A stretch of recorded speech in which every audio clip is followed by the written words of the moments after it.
Halo pemirsa, selamat datang di Ngobrol Bareng bersama kami. Acara ini adalah acara ngobrol santai yang merupakan inisiatif dari kami Alkor Mais bersama dengan rekan di industri mais yaitu Raja Mais. Bersama saya sore hari ini sudah ada CEO dari Raja Mais, Bapak Panca Sarungu. Beliau adalah sahabat baik saya, rekan kerja saya yang luar biasa. Sore hari ini kita akan ngomong santai aja mengenai penyelenggaraan event di kenormalan yang baru. Dan untuk obrolan kami ini juga kita sudah kedatangan seorang tamu yang luar biasa. Beliau adalah Kepala Seksi Pemasaran Pariwisata Dalam Negeri bidang pemasaran dan atraksi, Dinas Pariwisata dan Ekonomi Kreatif. Selamat datang Ibu Atin, terima kasih sudah bisa bergabung dan ngobrol bersama kami. Bro Panca, apa nih yang kita mau bicarakan? Baik, terima kasih Pak Jim, Tehu Sijarana, sahabat saya, dan juga pelaku mais senior. Jadi beliau kalau juga... senior saya nggak yakin. Pemain iya, tapi kalau senior belum yakin. Gitu ya. Baik, thank you banget Mbak Atin hadir bersama-sama kita di perbincangan santai kita pada kesempatan kali ini. Sebuah kesempatan yang luar biasa banget, bisa ngobrol bareng, dan ini bukti juga kolaborasi antara stakeholder pemerintah dan juga kami di industri gitu ya. Dan ini memang sangat diperlukan sekali di masa-masa seperti ini. Memang Mbak Atin, yang memang kita lihat kan sudah mulai nih kerannya dibuka pelan-pelan gitu ya, dan tentunya penuh dengan restriksi yang disampaikan oleh pemerintah. Dan kemudian yang menjadi pertanyaan adalah pedoman apa yang harus diberikan kepada multifunction ya, tempat ruang pertemuan yang ingin mengakomodir kebutuhan event yang ada, seperti itu. Monggo. Oke. Terima kasih Pak Panca, Pak Jimmy atas kesempatan ini. Panduan event itu sebenarnya dari Kementerian Pariwisata dan Ekonomi Kreatif itu sudah ada panduan CHSE untuk pelaku mais. Itu tepatnya dikeluarkan adalah sekitar September-Oktober tahun yang lalu. Nah, karena berhubung kita masih PPKM level ketiga, menurut instruksi Mendagri nomor 47/2021, memang event yang memang sifatnya memancing kerumunan orang itu memang masih ditutup sementara. Namun demikian, kita pemerintah sudah punya nih pedoman nih, panduannya. Artinya nanti kalau memang levelnya sudah normal, ya sudah menuju new normal, panduan itu yang akan dipakai oleh pelaku event, pekerja seni, seperti itu. Tuh. Jadi memang itu satu. Terus yang kedua, event kalau dari SK Kepala Dinas Pariwisata itu sudah diperbolehkan, tapi sifatnya masih indoor. Indoor ya? Ya, mais itu kan nggak hanya event yang sifatnya hingar-bingar kan, tapi kan bisa yang bentuknya seminar, workshop. Itu sudah boleh Bu ya? Itu sudah boleh dengan memenuhi ketentuan tentunya, dan itu sudah kita tuangkan dalam SK Kadis Parekraf nomor 616. Itu kan yang akan berlaku sampai dengan 18 Oktober. Seperti itu. Salah satunya ya yang pasti semua udah tahu kali ya, prokes CHSE itu seperti apa, gitu kan. Pertama harus ketentuan seperti itu, terus venue tuh harus venue-nya gitu ya. Venue juga harus mendapatkan rekomtek dari Dinas Pariwisata dan Satgas Covid. Nah, seperti itu. Tapi kalau untuk acara seminar seperti itu, jadi dari pihak venue sebenarnya yang harus mengajukan permohonannya atau penyelenggara Bu? Kalau kebetulan kan kami banyak mengakomodir corporate client ya Bu ya. Jadi seringkali ini yang jadi pertanyaan, apakah memang dari pihak venue akhirnya yang harus mengajukan permohonan rekomendasi ini atau bagaimana Bu? Ya, kalau memang si pihak penyelenggara taruh misalkan hotel, venue-nya di hotel. Hotel itu sudah mendapatkan izin dari Dinas Pariwisata, itu sudah tidak perlu lagi. Itu hanya surat pemberitahuan saja kepada Dinas Pariwisata. Gitu. Kecuali seperti yang belum lama ini dari tourism, boleh saya sebut dari tourism board, dia kan bikin talk show di stasiun MRT di kawasan HI. Di fasilitas umum. Di fasilitas umum. Di fasilitas umum. Itu udah bisa ya? Ya, kebetulan kita punya pengalaman yang dalam tanda kutip memang perjalanannya meyakinkan pihak pemerintah. Jadi memang kita punya sebuah paparan yang komprehensif. Salah satunya kita beritahukan mulai journey-nya, mulai dari pre, on dan post gitu ya. Kalau pre-nya persiapannya apa aja, dalam hal untuk protokol kesehatannya. Betul, dalam paparan teknisnya. Dalam paparan teknisnya kita sampaikan gitu. Dan itu dari organizer ya? Dari organizer. Jadi ini dari perspektif ini. Jadi tadi disampaikan sama Pak Jim tadi, kan multifunction itu juga kalau memang hotel sudah disebutkan ya di SK-nya, betul. Tetapi memang yang multifunction ini memang perlu, dan tempat-tempat yang lain ini perlu sedikit ekstra effort ya, Pak Jim ya Ibu. Ya. Jadi ada beberapa ada beberapa langkah untuk mengajukan rekomendasi. Jadi mungkin ini sebenarnya lebih ke Mbak Atin lebih ke case to case basis ya.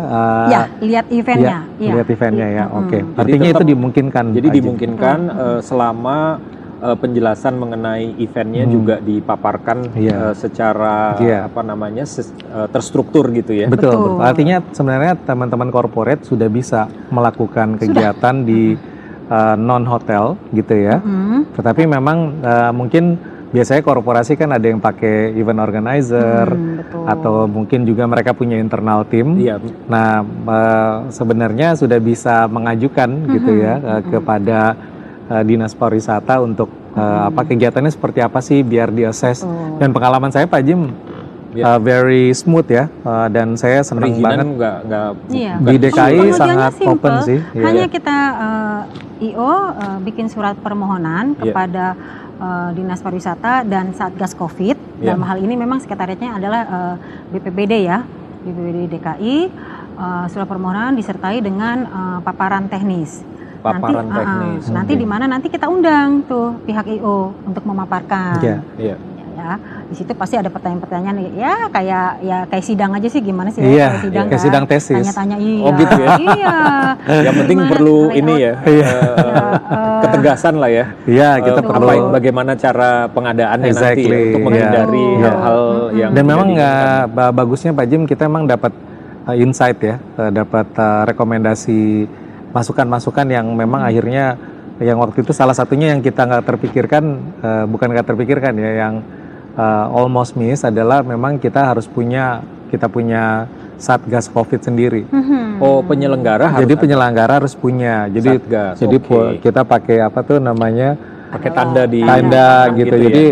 Jadi memang selain protokol yang sudah dijalankan, ada beberapa petugas yang memang memastikan jalan. Artinya nanti di dalam paparan itu juga tidak semuanya acara itu kita setuju ya, termasuk waktu Pak Panca itu Bapak tuh mau bikin semacam mini exhibition ya, mini itu ya. Betul. Kita keberatan tadinya, karena memang secara aturan kan memang belum diperbolehkan. Tapi kalau talk show-nya, karena memang relatif, kalau talk show kan memang gampang dikendalikan ya, mudah dikendalikan. Itu kita dukung, kita keluarkan. Waktu itu memang sebenarnya durasinya kita pendekkan Bu. Waktu itu kan kita bikin exhibition-nya rencananya panjang. Nah ternyata di SK-nya maksimum 6 jam ya kalau nggak salah. Nah jadi akhirnya talk show exhibition-nya itu kita buat dalam rangkaian talk show-nya itu. Jadi bisa dilakukan seperti itu. Jadi bagian dari talk show lah ya. Jadi sebelum acara atau setelah acara sebentar orang bisa menyaksikan. Bisa menyaksikan Jadi exhibition-nya. intinya sebenarnya semuanya ini akan menyesuaikan daripada acara itu sendiri dan sebagai penyelenggara tetap akan mengacu kepada batasan-batasan yang akan diberikan nanti dari pihak Dinas Pariwisata gitu ya Bu ya? Iya, betul. Oke, jadi sebenarnya ya memang kita sebenarnya harus mulai ya mencoba untuk ini sih, mulai dan jangan takut mencoba. Iya, mencoba ya mungkin skala kecil dulu, tapi at least kita mulai mensimulasikan supaya kegiatan usahanya juga bisa mulai berjalan. Iya. Oke, thank you. Kalau nggak sekarang kapan lagi? Iya. Oh iya betul. Iya, kalau nggak sekarang kapan lagi? So jadi kalau kemudian yang menjadi pertanyaan kami atau mungkin bahan diskusi kami selanjutnya Bu Atin adalah sekarang kan banyak yang beranggapan nih pandemi ini sudah menjadi endemi gitu ya, dan bagi kami ini jadi angin segar untuk menggiatkan event agar tidak terjadi euforia yang berlebihan. Hal-hal apa aja yang perlu kita lakukan oleh yang pemerintah lakukan khususnya dari sisi industri pariwisata agar situasi ini tetap terkendali gitu ya, karena mempertahankan kan nggak mudah ya. Ini apalagi Jakarta punya prestasi yang cukup baik saya rasa gitu ya. Ya, kembali pandemi akhirnya kita memakai teknologi ya, seperti ini kan. Jadi kita pakai hybrid. Pakai mekanismenya akhirnya hybrid kan, setengah offline, setengah online, gitu kan. Diharapkan dengan konsep hybrid, CHSE-nya juga bisa berjalan dengan baik. Balik lagi, memang pemerintah tuh sudah mengeluarkan pedoman dan panduan secara resmi, dan itu bisa memang kita pelajari lah bersama-sama, seperti itu. Nah kalau untuk corporate itu kan seringkali Bu banyak dari corporate event planner ini mereka agak sedikit ragu tuh dari sisi kebijakannya gitu Bu ya. Nah kalau untuk corporate event ini ada hal yang mungkin bisa membantu gitu Bu dari sisi kebijakan untuk supaya perencanaan bisa mulai jalan, karena kan kalau kayak corporate misalnya bulan-bulan ini kan bulan-bulan budgeting nih Bu, jadi mungkin bisa ada satu pesan khusus gitu Bu untuk perencanaan event di tahun-tahun berikutnya gitu ya. Kira-kira ada batasan-batasan yang mungkin bisa membantu corporate planner gitu. Ya, kembali lagi kepada aturan ya. Jadi tadi yang Pak Jimmy bilang memang kita mengeluarkan rekomendasi itu case by case. Case by case ya. Case by case. Jadi kalau saran saya silahkan untuk siapapun pelaku MAIS yang ingin berkegiatan, silahkan ajukan kepada kami surat permohonan pendukungan acara disertai dengan penjelasan secara teknisnya gitu, seperti itu. Karena balik lagi kita nggak pernah tahu kan kalau kita nggak coba. Seperti itu, Pak Jimmy. Artinya Pemda DKI itu sangat terbuka ya. Terbuka. Oke.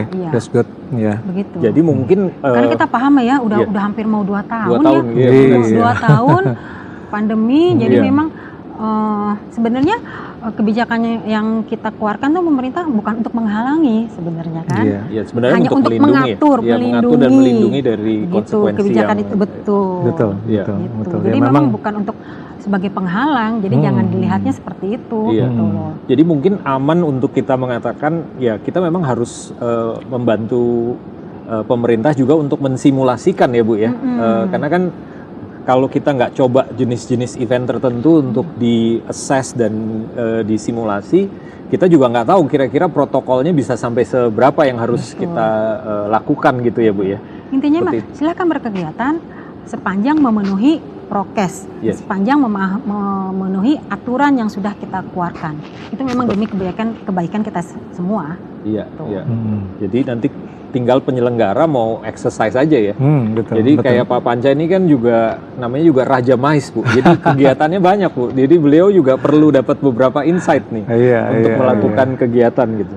Ya memang kami sih pengen melakukan terobosan-terobosan dan juga yang kemarin di MRT stasiun itu adalah yang case yang indoor ya. Tapi sebenarnya di outdoor Pak Jim kami udah lakukan, tapi itu sebelum PPKM. Kita bikin acara namanya Likupang Duathlon sama Borobudur Duathlon gitu ya. Nah itu sama, kita meyakinkan pemerintah daerah, stakeholder, satgas dengan mempresentasikan eventnya kayak gimana sih. Dan pada saat kita bilang misalnya ini bukan event yang ribuan orang, tetapi yang ratusan, tapi misalnya kita melepas pesertanya dengan wave gitu ya. Ada wave pertama 30, tapi wave 2-nya pada nunggu di belakang. Wave 3-nya ini, jadi terpisah gitu. Dan tadi sedikit bahwa kita juga mikirin postnya. Jadi setelah selesai acara nih, ada nggak yang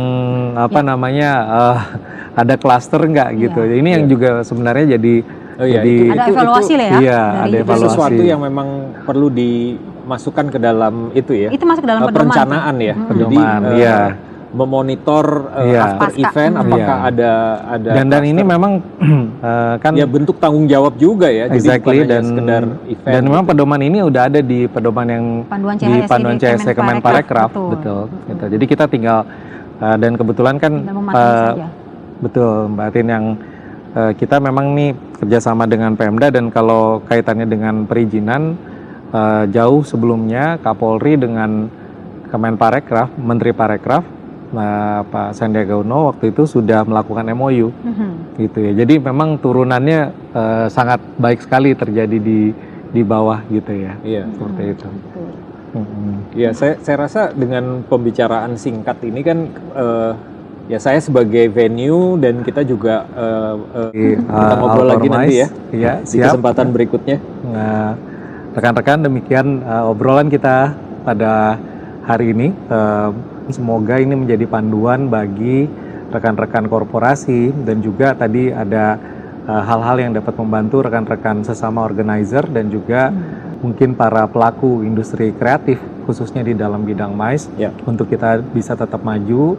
Demikian, terima kasih atas perhatian dari Bapak Ibu sekalian, dan semoga kita semua tetap sehat. Semangat!